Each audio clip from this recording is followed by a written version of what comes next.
자, 우리 한번 따라해 보겠습니다. 아들을 낳으리니 이름을 예수라 하라. 오늘은 우리 주님이 세상에 탄생하신 성탄을 기념하여서 예배드리는 성탄 주일입니다. 하나님께는 영광이며 땅에서는 기뻐하심을 입은 사람들 중에 평화인 성탄절의 은혜가 예배드리는 모든 성도들에게 넘쳐나게 되시기를 축원합니다. 성탄의 계절이 가까이 왔음을 제일 먼저 알리는 신호 중에 하나가 바로 불빛의 등장입니다. 어제 저녁 여느 때와 마찬가지로 교육자들이 성전에 모여 토요 기도회를 갔는데 이 강단에 있는 이 성탄 추리의 불빛이 지금은 이제 예배 중이라 껐지만 캄캄한데 이 조명을 비추어서 불빛이 반짝반짝하는데 저 얼마나 은혜가 되었는지 아름다웠습니다. 또 오늘 강단의 이 아름다운 꽃꽂이에도 뭐가 켜져 있어요? 촛불이 이렇게 켜져 있지 않습니까? 성탄에 담겨있는 영적인 진리가 참 많지만 먼저 어둠을 밝히는 빛이 되신 예수를 바르게 이해하지 못하면 이 어둠의 세상에서 진리의 길을 찾거나 영적인 실체를 볼 수 없다는 것이죠. 핸델의 메시아에서 예수 탄생 예언의 부분에 등장하여서 더 유명해진 성경 구절이 이사야 9장 2절인데 같이 한번 읽어보겠습니다. 흑암에 행하던 백성이 큰 빛을 보고 사망의 그늘진 땅에 거주하던 자에게 빛이 도다. 아멘. 지금 세상은 흑암 가운데 있지만 예수님께서 빛으로 오셨다라고 말씀하는 것입니다. 우리 모두가 인정하듯이 지금 세상은 점점 더 깊은 흑암에 빠져들고 있지 않습니까? 미국이든 한국이든 정치권은 자기들이 정권을 잡으면 나아질 것이라고 말하지만 아무도 그 말을 믿지 않습니다. 경제만 잘 되면 모든 것이 다 좋아질 것이라고 주장합니다. 날로 발전하는 과학으로 인한 첨단 기술이 더 나은 세상을 만들 것이라고 합니다. 교육만 잘 받으면 좋은 세상이 올 것이라고도 말합니다. 물론 일부분은 사실이겠지만 결국 그 어떤 정부나 경제나 과학이나 교육이 그 자체로 환경 파괴, 전쟁과 테러의 위협, 인종 간의 폭력과 사람들의 미움과 증오, 두려움과 우울증 등으로 고통당하는 우리들을 구할 수는 없다는 사실을 우리는 잘 알고 있습니다. 하지만 성탄절의 메시지는 세상은 심히 어두워서 우리 스스로는 치유나 구원을 이룰 수 없지만 그럼에도 불구하고 사망의 그늘질 땅에 거주하던 자에게 빛이도다 하신 말씀처럼 희망이 있다는 것입니다. 저는 오늘 아들을 낳으리니 이름을 예수라 하라 라는 제목으로 2019년 성탄 주일에 주시는 세 가지 하나님의 은혜를 함께 나누고자 합니다. 첫 번째, 예수님은 성령으로 잉태되어 육체를 입고 탄생된 성육신의 하나님이십니다. 다시 한번 무엇으로 잉태되어? 성령으로 잉태되어 무엇을 입고? 육체를 입고 탄생된 무슨 하나님이라고요? 성육신의 하나님. 자, 오늘 본문 18절로 20절을 같이 한번 다시 읽어봅니다. 예수 그리스도의 나심은 이러하니라. 그의 어머니 마리아가 요셉과 약혼하고 동거하기 전에 성령으로 잉태된 것이 나타났더니 그의 남편 요셉은 의로운 사람이라 그를 드러내지 아니하고 가만히 끊고자 하여 이 일을 생각할 때에 주의 사자가 현몽하여 이르되 다윗의 자손 요셉아 내 아내 마리아 데려오기를 무서워하지 말라. 그에게 잉태된 자는 성령으로 된 것이라. 아멘.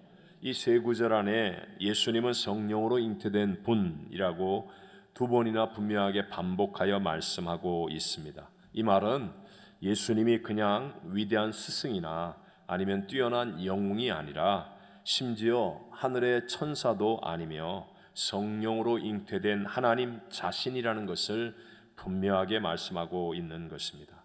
오늘 이 본문을 기록한 사람은 마태이죠. 마태는 유대인입니다. 유대 민족의 하나님과는 분명해서 인간이 하나님일 수 있다는 개념에 대해서라면 이 지구상에서 가장 폐쇄적인 민족입니다. 이것은 수천 년에 걸쳐서 그들이 믿고 있는 이 개념입니다. 신성모독죄, 즉 인간이 하나님일 것이다 라고 말하거나 행동하는 이런 신성모독죄는 무조건 사형이었으며, 오죽 했으면 하나님의 이름인 야훼, 우리가 여호와라고 하는 그 이름을 성경을 읽다가도 입에 담지 않았습니다. 그리고 글로도 쓰지 않았습니다. 하나님에 대해서는 그렇게 신성시했기 때문에 그들은 아도나이, 주님이라고 불렀습니다. 유대인들이 수천 년 동안 믿었던 하나님은 인격을 갖춘 신이었지만 동시에 무한하신 창조주로 우주의 근원이자 또 우주를 무한히 초월하시는 분이셨습니다. 그러니까 인간이 하나님일 수도 있다는 개념을 철저하게 배격했다는 것입니다. 그런데 바로 그 유대인 마태가 바로 하나님이신 예수 그리스도를 쓰고 있습니다. 예수님은 그 모든 유대인들의 생각을 깨트리고 인간의 몸을 입고 이 땅에 오신 하나님이셨습니다. 예수님은 자신이 하나님을 찾는 길을 가르쳐주는 선지자가 아니라 자신의 삶과 자신의 부활을 통해서 우리에게 찾아오신 하나님이라는 확신을 심어주셨습니다. 이런 예수님의 정체성을 또 한번 분명하게 말씀하고 있는데 23절을 같이 읽어봅니다. 보라, 처녀가 잉태하여 아들을 낳을 것이요 그의 이름은 임마누엘이라 하리라 하셨으니 이를 번역한즉 하나님이 우리와 함께 계시다 함이라. 아멘. 우리가 이미 알고 있는 대로 구약에서는 모세에 의해서 성막을 만들게 해서 하나님께서 이스라엘 백성들 가운데 임재해 주셨습니다. 제사장들과 왕들과 선지자들 잠깐씩 하나님의 임재를 체험하거나 하나님의 뜻을 받아 전달할 수 있었습니다. 그런데 예수님은 모든 사람들과 함께하는 임마누엘, 하나님으로 오셨다라고 말씀합니다. 처녀 마리아의 몸을 빌려 성령으로 잉태되신 예수님은 인간을 구원하기 위해 인간의 육체를 입고 이 땅에 오신 임마누엘, 우리와 지금도 함께하시는 하나님이심을 믿으시기 바랍니다. 여러분 한 번만 생각해 보십시오. 만약에 우리는 이미 믿고 있지만 다시 한번 우리 생각할 때 전지전능하신 창조주 하나님이 계신데, 만약에 하나님이 계신데 근데 그분이 인간을 구원하기 위해 육신을 입고 인간이 되셨다면, 그게 사실이라면 그분이 기적을 행하거나 죽은 자를 살리는 것을 어째서 못 믿을 것이라고 생각하십니까? 무슨 말인지 이해하시죠? 창조주 하나님이 계신데 그분이 인간의 몸을 입고 오셨다는 것을 우리가 믿는다면, 인간의 몸을 입고 오신 그분이 기적을 행하신 것을 여러분 믿을 수 있습니까? 당연히 믿어야 하겠죠. 또 인간을 창조하신 그 위대하신 전지전능하신 하나님께서 인간을 구원하기 위해 인간같이 낮아지셨다면 어떻게 그분의 사랑을 의심할 수가 있습니까? 그보다 더 큰 사랑이 어디 있고 그보다 더 큰 희생이 어디 있겠습니까? 그런데도 우리는 오늘 혹시 하나님의 사랑을 난 사랑하지 않을 거야 라며 의심하고 있지는 않습니까? 이 시대의 마지막 청교도 신학자라고도 불리는 제임스 패커가 쓴 하나님을 아는 지식이란 책에 이런 말이 나옵니다. 제가 그대로 한번 읽어드리겠습니다. 아마존의 부족민 한 사람을 비행기에 태워 런던으로 데려와서는 아무런 설명도 없이 트라팔가 광장에 내려놓고 그가 살아가기 위해 필요한 영어나 영국에 대해 아무것도 모르는 채로 남겨둔다면 그것은 매우 무자비한 일이 될 것이다. 마찬가지로 만일 우리가 이 세상의 주인이시며 이 세상을 운행하고 계시는 하나님에 대해 모르는 채로 이 세상 속에서 살려고 애쓴다면 그것은 우리 자신에게 무자비한 것이다. 그러면서 이 책에서 제임스 패커는 하나님이신 예수님이 육신을 입고 이 땅에 탄생하신 성육신을 이렇게 묘사합니다. 복음에서 다른 대목들이 어렵게 느껴지는 까닭은 대개 성육신에 대한 믿음이 잘못되었거나 부족하기 때문이다. 일단 성육신이 사실임을 깨달으면 다른 어려움은 다 풀린다. 예수님은 성령으로 잉태하신 하나님이 육신을 입고 이 땅에 오신 임마누엘 하나님이시라는 것을 확실하게 믿게 되시기를 바랍니다. 두 번째, 예수님은 우리를 죄에서 구원하기 위해서 이 땅에 오셨습니다. 우리를 무엇에서 구원하기 위해? 죄에서. 자, 오늘 본문 21절 말씀을 같이 읽어봅니다. 아들을 낳으리니 이름을 예수라 하라. 이는 그가 자기 백성을 그들의 죄에서 구원할 자이심이라 하니라. 오늘 본문은 하나님께서 친히 이름을 지으시죠. 이스라엘에서는 아버지가 이름을 짓게 되어 있습니다. 그런데 하나님이 직접 예수라는 이름을 지으시고 그 안에 담겨있는 예수님의 사역, 사명을 분명하게 말씀하셨습니다. 자기 백성을 그들의 죄에서 구원할 자. 원문으로 더 정확히 보면요, 오직 그만이 라는 말이 들어가 있습니다. 오직 그만이 자기 백성을 그들의 죄에서 구원할 자로, 죄에서 구원할 자는 오직 예수님 한 분뿐이라는 것입니다. 여러분, 인간의 모든 문제는, 지금 저와 여러분의 앞에 다가와 있는 모든 문제는 바로 죄 문제로부터 시작되었음을 깨닫게 되시기를 바랍니다. 하나님은 아담과 하와 첫사람을 지으시고 가장 좋은 환경인 에덴 동산을 은혜로 거저주셨습니다. 모든 것을 풍요롭게 누리며 기쁨 가운데 살았습니다. 그런데 인간이 창조주 하나님 말씀을 불순종하고 죄를 지음으로 모든 것을 잃어버리게 되었습니다. 하나님과의 관계도 잃어버렸고 영생도 잃어버렸고 축복과 평안도 잃어버렸습니다. 결국 죄와 가난, 저주, 질병, 사망의 노예가 되어서 살아가는 존재가 되어버리고 말았다는 것입니다. 정부가 좋아지고 경제가 나아지고 교육 수준이 올라가면 그러면 조금 발전은 하겠지만 그렇다고 세상이 천국이 되지는 않습니다. 왜 잘 사는 선진국일수록 자살률이 높고 우울증 환자들이 많을까요? 죄 때문입니다. 죄의 문제가 해결되지 않고 있기 때문입니다. 왜 매 정권마다 그렇게 애국을 외치고 잘 사는 나라를 만들겠다고 하면서도 부패와 비리가 끊이지 않고 모든 권력자들의 끝이 안 좋을까요? 죄 때문입니다. 왜 세상이 편리해지고 과거보다 잘 살게 되었는데도 도둑질과 거짓말과 폭력과 사기와 간음과 악한 일들이 들끓고 있을까요? 죄 때문입니다. 죄에는 크게 두 가지가 있는데요. 먼저 드러나 보여지는 지엽적인 죄가 있습니다. 거짓말, 폭력, 사기, 살인, 테러, 이런 것과 같이 누가 봐도 알 수 있는 드러난 죄입니다. 우리는 이런 죄만 안 지으면, 그래서 잡혀가지만 않고 심판만 당하지 않으면 그러면 자신이 죄인이 아닐 것이라고 생각하는데, 드러나는 죄 밑에 또 다른 근본적인 죄가 있습니다. 두 번째 죄를 성경에서는 원죄, 오리지널 신이라고 얘기하죠. 에덴 동산에서부터 시작된 바로 그 죄로 하나님이 아닌 자기가 인생의 주인이 되려고 하는 그 반역의 죄, 내가 선악을 판단하고 내 뜻대로 통제하려고 하는 그 죄, 하나님의 말씀이 아닌 자기 욕심을 따라서 살아가려고 하는 그 불순종의 죄가 원죄의 실체입니다. 바로 이 원죄로부터 모든 지엽적인 죄들이 쏟아져 나오게 되기 때문에 죄의 뿌리인 이 원죄를 해결하지 않고는 세상의 어떤 문제도 돈으로, 권력으로, 경제로, 또 과학으로, 교육으로 온전히 해결할 수가 없다는 것입니다. 이 죄가 얼마나 무서운지 하나님과의 단절을 이루어서 우리 인간을 도둑질하고 죽이고 멸망시키게 만듭니다. 죄가 있는 곳에는 언제나 하나님과의 화목이 깨어지고 심판이 임합니다. 죄는 우리 삶의 모든 부분을 파괴하여서 어떤 사람도 절망에 빠지게 만듭니다. 그런데 인간 모두가 죄인이기 때문에요, 우리 스스로는 이 죄의 문제를 해결할 수가 없었습니다. 놀랍게도 하나님이신 예수님이 이 땅에 오셨습니다. 아니, 오셔야만 했습니다.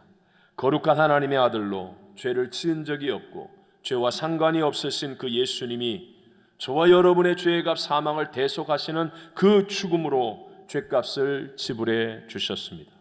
그래서 성경은 죄의 용서를 속량, 리뎀션이라고 얘기합니다. 이 말은 옛날 노예들의 몸값을 누군가 대신 지불하고 그래서 그에게 자유를 주는 것, 리뎀션. 우리는 죄의 노예가 되어서 꼼짝없이 그렇게 살다가 영원한 지옥으로 던져지게 되어 있습니다. 그러나 사랑의 하나님께서 독생자 예수 그리스도를 이 땅에 보내시고, 예수님은 인간의 몸으로 인간이 되어서 우리를 대신하여 속량의 제물로 십자가에서 죽으심으로 우리의 죄값 사망을 지불해 주셨습니다. 그래서 누구든지 자신이 죄인임을 깨닫고 죄를 회개하고 예수님을 구주로 영접하면 그 즉시로 우리에게 죄사함의 은혜가 임하고 구원을 받게 되는 것인 줄로 믿습니다. 그래서 예수를 믿으면 우린 더 이상 죄의 종이 아닙니다. 영원한 자유인이 되었다라고 선포합니다. 누구든지 그리스도 안에 있으면 어떻다고요? 새로운 피조물이라. 이전 것은 지나갔으니 보라 새 것이 되었도다라고 말씀하는 것입니다. 오늘 본문에서 자기 백성을 죄에서 구원하실 자라고 말씀하시는 것은요, 죄의 권세로부터의 구원을 말하는 것입니다. 죄는 어떤 하나의 행위가 아니라 하나의 힘과 같습니다. 중력보다 더 강력한 힘으로 내가 도대체 어쩔 수 없는 무서운 힘입니다.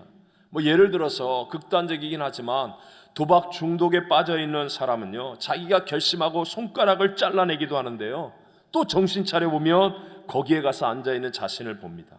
무엇이 그렇게 만듭니까? 죄의 힘입니다. 그래서 죄는 반복되는 것이고 자기도 모르는 사이에 무서운 힘에 끌려갈 수밖에 없는 것입니다. 내 결심과 의지보다 강한 힘이 죄의 힘인데 죄의 배후에는 어둠의 힘이 있고 악한 권세 원수마귀가 있기 때문에 그런 것입니다. 우리가 늘 외우는 주님이 가르치는 기도문, 주기도문에 보면 다만 악에서 구하옵소서라고 말하는데, 우리가 아는 것처럼 영어 성경에는 Deliver us from the evil one, 그러니까 악한 어떤 인격체로부터 우리를 구해 주옵소서, 구하옵소서. 죄의 배후에는 항상 악한 인격체, 인간보다 월등히 강한 능력의 원수마귀가 있습니다. 에덴 동산에서부터 인간을 유혹하고 속이고 파괴하는 데 전문인 이 마귀가 이 세상의 정사와 권세를 쥐고 우리를 죄의 노예로 삼았습니다. 그런데 이 죄에서 내 스스로는 구원할 길이 없지만 구원하실 수 있는 예수님이 탄생하신 거예요.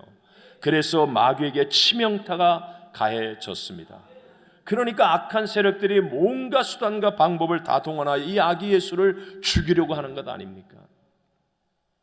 그런 의미에서 2차 세계대전 때 노르망디 상륙작전이 전세를 바꾸어 나치 독일의 패망이 시작된 것처럼 베들레헴의 예수님의 탄생은, 즉 성탄은 이 세상 정사와 권세를 잡은 마귀 붕괴의 시작이 되었습니다. 그래서 지금도 원수 마귀는 크리스마스를 없애려고 하는 거예요. 왜 이렇게 크리스마스라는 이름 때문에 난리를 피웁니까? 해피 홀리데이? 이게 노는 날입니까? 왜 이렇게 난리법석을 피우고 온 세상을 뒤집어 놓습니까? 원수 마귀가 치명타를 입었기 때문에. 예수님 밖에는 자기를 무너뜨릴 힘이 없는데 이 예수의 이름이 높여지고 예수의 이름이 증거되는 것이 가장 두렵기 때문에 그 의미를 희석시키기 위해 몸부림을 치고 있는 것입니다. 분명하게 기억하십시오. 예수님만이 저와 여러분을 죄에서 구원할 자임을 믿으시기 바랍니다. 그럼 마지막 세 번째로요, 최고의 성탄은 무엇입니까? 내가 예수님 죄사함의 은혜를 누리는 사람이 될 때, 그때 최고의 성탄이 이루어지는 것입니다. 예수님을 믿는 것은요, 십자가 예수로 말미암아 내가 죄사함을 받았다는 것이고 예수님의 완전하신 의가 내게 전이 되었다라는 것을 말합니다. 로마서 3장 22절로 24절을 다 같이 한번 읽어보겠습니다. 곧 예수 그리스도를 믿음으로 말미암아 모든 믿는 자에게 미치는 하나님의 의인이 차별이 없느니라.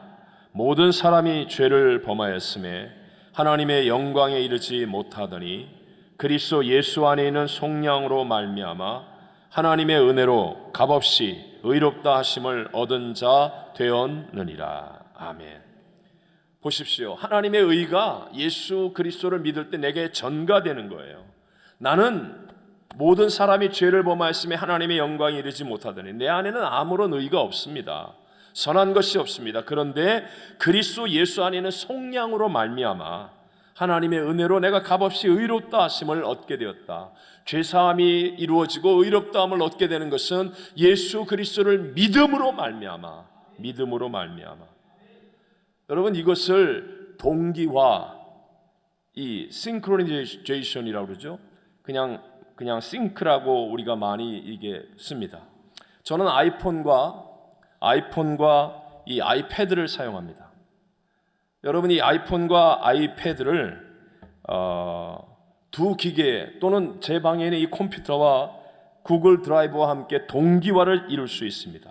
동기화가 뭔지 아십니까? 이 안에 있는 내용이 똑같이 이 안에 있다는 거예요.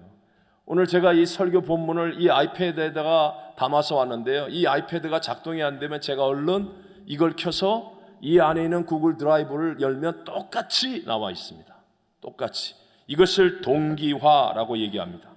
시스템을 작동시키기 위해서 사건을 일치시키는 것이다 라는 사전적인 의미를 가지고 있는데요. 쉽게 말하면 제 핸드폰 안에 있는 모든 정보가 그대로 똑같이 이 안에 들어와 있다는 거예요.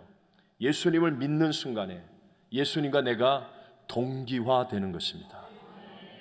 내가 믿습니다 라고 예수를 영접하는 순간에 내 눈에는 안 보이고 내 귀에는 직접 소리가 안 들리고 내 손에는 잡히지 않지만 예수님의 그 죄사함의 은혜와 예수님의 거룩하고 완벽한 의가 내게 동기화가 되는 거예요. 내게 그대로 전이가 되는 거예요. 그래서 하나님이 보실 때에는 마치 제가 설교를 볼 때 아이패드를 쓸 수도 있고 이 핸드폰을 쓸 수도 있는 것처럼 하나님이 보실 때 내가 예수를 믿으면 내 안에 예수가 보이는 거예요. 예수가. 이 예수님 때문에 나를 의롭다라고 여겨주시는 줄로 믿습니다. 근데 어떤 사람들은요, 교회 와서 예수님과 동기화를 이루지 않고 자꾸 윤리로 동기화를 시킵니다. 윤리로. 그러면 윤리, 도덕 이런 거로 자기를 동기화시키면 사람들의 눈에 보기에는 그게 괜찮아 보입니다. 멋있어 보입니다. 그러나 여전히 죄 사함의 은혜를 누리지 못하고 죄의 문제는 해결되지 않습니다. 하나님과의 화평이 진실로 이루어지지 않습니다. 또 어떤 사람들은 교회 와서 종교의 형식으로 동기화를 시킵니다. 종교적인 어떤 제도, 시스템, 종교, 행위, 자기 열심과 자기 의로 교회 생활할 수 있습니다. 그러나 그런 사람에게 예수님의 생명의 역사 안 일어납니다. 예수님이 주시는 기쁨과 감격, 소망 생겨나지 않습니다. 윤리나 종교를 통해서 열심을 가질수록 반드시 그런 사람들은 자기 모순에 빠지게 됩니다. 그래서 종종 예수를 믿는다고 하면서도 죄사함과 의로움을 누리지 못하고 죄의식에 빠지거나 두려움에 빠지는 사람들이 있습니다. 어떤 때는 이런 사람도 있죠. 자기는 교회 와서 예배 드릴 때마다 울면서 회개를 한다는 거예요. 회개를 수십 번 수백 번도 더 했는데 머릿속에서 사라지지 않는다는 겁니다. 그리고 계속해서 죄사함을 받았다는 느낌이 오지 않기 때문에 죄의식 때문에 고통하고 있다고 힘들어한다고 말하는 사람도 있습니다. 해결은 딱 하나밖에 없습니다. 그것은 예수를 바라보는 것입니다. 예수를 바라보지 않고 자기를 바라보거나 환경을 바라보는 사람은요, 예수님의 이 동기화의 은혜가 누려지질 않는 거예요. 오늘 본문에 보라, 처녀가 잉태하여 아들을 낳을 것이요 그 이름을 예수라 하라. 보라 하는 말이 헬라어 이두입니다. 볼지어다, 보십시오, 봐야 합니다 라는 의미입니다. 예수님을 바라봐야 하는데 오늘도 불완전한 자기를 바라봅니다. 용서하신 예수님의 십자가를 끊임없이 바라봐야 되는데 여전히 죄를 따르고 있는 내 육체를 바라보고 나를 바라보고 나에게 집중하고 세상을 바라보고 세상을 이야기하면서 이렇게 얘기합니다. 이런 사람은요, 얘기를 해도 예수 얘기 안 나옵니다. 맨날 나, 내 입장, 내 사정, 내 형편, 내 기분, 내 형편, 내 주장, 나 기껏해야 세상 얘기. 그러니까 그 사람에겐 죄 사함의 은혜가 누려지지를 않는 것입니다. 믿음이 뭡니까? 바라보는 겁니다. 민수기 21장에 이스라엘 백성들이 광야에서 불뱀이 나와 물려 죽게 됩니다. 하나님의 해결 방법이 무엇입니까? 모세에게 장대에 높이 놋으로 만든 뱀을 매달아 달고 그것을 바라보게 하는 겁니다. 누구든지 장막 밖으로 나와 그 고통 속에서 장대에 높이 달린 놋뱀을 바라보면 다 살고 낫고 구원을 받게 된 줄로 믿습니다. 우리가 주님을 바라보며 기뻐했었습니다. 내 영혼이 주님을 찬양하며 눈물을 흘리고 죄사함의 은총을 누렸었습니다. 근데 또 세상 바라보고 자기를 바라봅니다. 내가 이렇게 열심히 했는데, 내가 이렇게 했는데, 내가 그 순간에 또다시 빠져듭니다. 또다시 죄의 고통 속에 빠져들고 죄의 악한 세력에 끌려다닙니다. 명심하십시오. 하나님의 해답은 하나입니다. 주님을 바라보게 되시기를 바랍니다. 그래서 예배가 중요한 거예요. 제발 예배드리지 않고 봉사하지 마십시오. 주의 종이든 누구든. 여러분, 제가 예배 늦게 나오는 거 봤습니까? 예배 빠지는 거 봤습니까? 제 안에 선한 것이 없습니다. 저도 예배드려야 주님을 향한 믿음이 생깁니다. 여러분 바라보고 세상 바라보면 이 말이 좀 이상하다. 절망입니다. 절망. 세상 바라보고 나를 바라보면 절망입니다. 그러나 예배드리며 주님을 바라보는 겁니다. 찬송하며 주님을 바라봅니다. 기도하며 주님을 바라봅니다. 말씀을 통해 주님을 바라봅니다. 그러면요, 문제가 있고 대적이 있음에도 불구하고 믿음이 생깁니다. 그리고 믿음대로 되어지는 하나님의 역사는 일어나게 되는 줄로 믿습니다. 보스턴시 근교 서머빌이라고 하는 작은 도시에서 실제로 일어난 일입니다. 성탄을 기념하기 위해서 시 당국에서 시청 앞 광장에 첫 번 성탄절의 모습을 재현시켜 놓았습니다. 작고 초라한 마구간, 아기 예수를 안고 있는 마리아, 그의 남편 요셉, 들에서 양을 치던 목자들, 동방 박사들과 그들이 가져온 선물의 모형들을 만들어 놓았습니다. 이 모습은 이 작은 도시의 새로운 명물이 되었습니다. 그리고 시 당국에서는 관광객들을 위해서 성탄절 당일 성대하고도 다채로운 기념 행사를 가지기로 또한 계획을 세웠습니다. 그런데 성탄절을 며칠 앞둔 어느 날 밤에 한 사람이 장난인지 뭔지 모르지만 아기 예수상을 훔쳐가 버렸습니다. 나머지는 다 있습니다. 마리아도 있고 요셉도 있고 양치던 목자도 있고 동방 박사들도 있고 선물도 있고 다 마구간도 있고 다 있는데 오직 하나 아기 예수님 상만이 없어진 것입니다.